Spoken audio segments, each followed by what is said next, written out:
जल ऊपर लाल हो गया। जैसे ही उस हाथी के परिवार के लोगों ने देखा ये क्या हो गया महाराज, अब तो हाथी उस गिरा को बाहर खींच लाता है और जब गिरा ताकत लगाता है महाराज तो उसे जल में ले जाता है।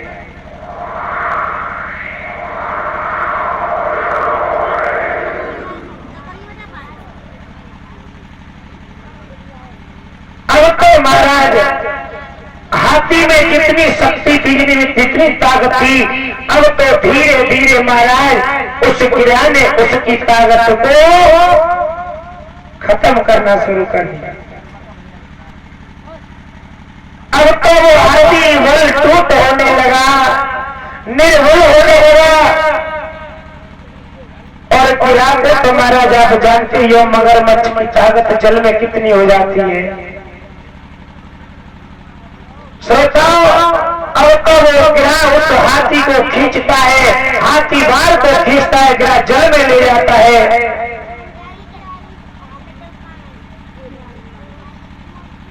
अब तो महाराज उस हाथी को ये लगने लगा कि अब तो मेरे प्राण नहीं बचेंगे। आए भगवान श्रोताओं, अब तो धीरे धीरे महाराज परिवार के लोगों ने देखा कि अब इन्हें ये गिरा नहीं छोड़ेगा, तो महाराज जो परिवार के लोग थे, जो हाथी थे, उसको छोड़ करके जाने लगे। ध्यान में महाराज परिवार के लोग जो होते हैं, महाराज किसी ने कहा है कि संसार में सभी मोह माया है, संसार में कोई अपना नहीं है। अब क्यों नहीं है महाराज, ध्यान में सभी, ये संसार है ये मतलब का है महाराज।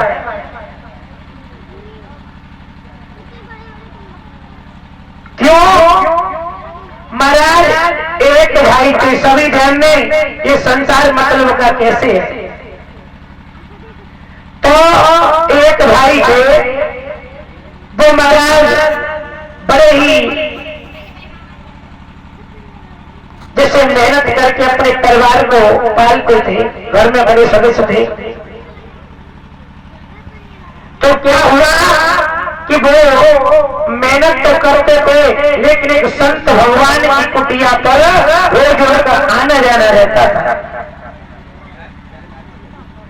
तो संत भगवान उसको समझाने लगे, बेटा इस संसार में कोई किसी का नहीं है। अब वो लड़का कहने लगा और बाबा जी से, बाबा जी तुम तो जैसे समझ रहे हो जैसे तुमने लंगोटी पहन के दुनिया छोड़ गई, अरे संसार में कौन किसका नहीं है, मेरी पत्नी है, मेरी माँ है, मेरा भाई है, मेरा पिता है।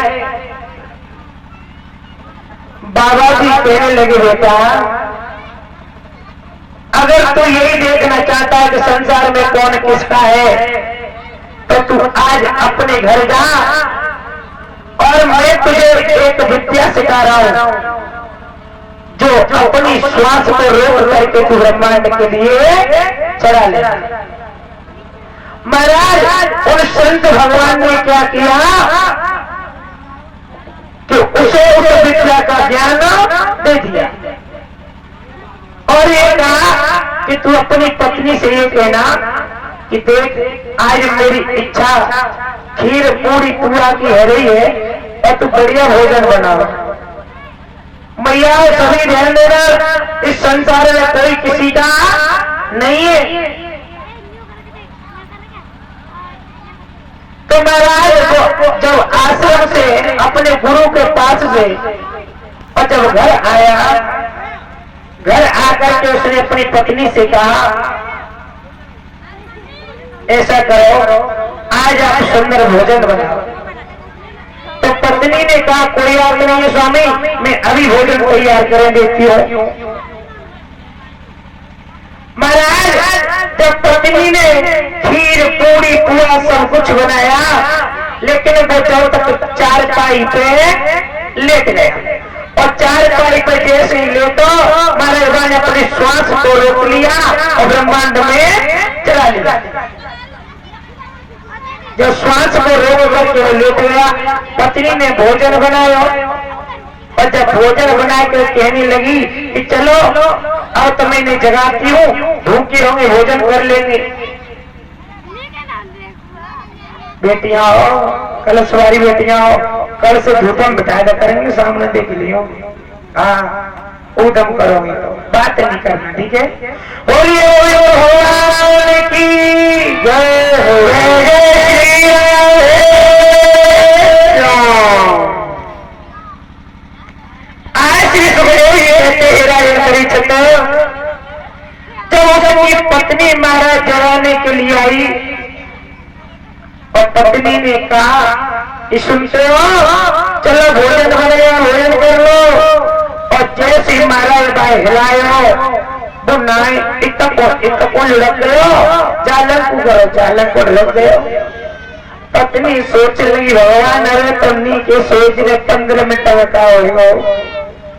अब पत्नी सोचने लगी कि मैंने सवेरे से बड़ी मेहनत की है और खीर पूरा बड़ी मेहनत से बनाई है, अगर मैं अरे से रोई तो सब परिवार इकट्ठा हो जाओ और मैं खीर पूरी पूरा नहीं खा पाऊंगी। तो महाराज ने कहा करो कि बाएं को सफेद चद्दरा उड़ाए दो। और पत्नी ने खीर पूरी पूरा करके थरिया में और खोज के खाई साहब। अब चित पे तो खा लो। अब ने कहा करो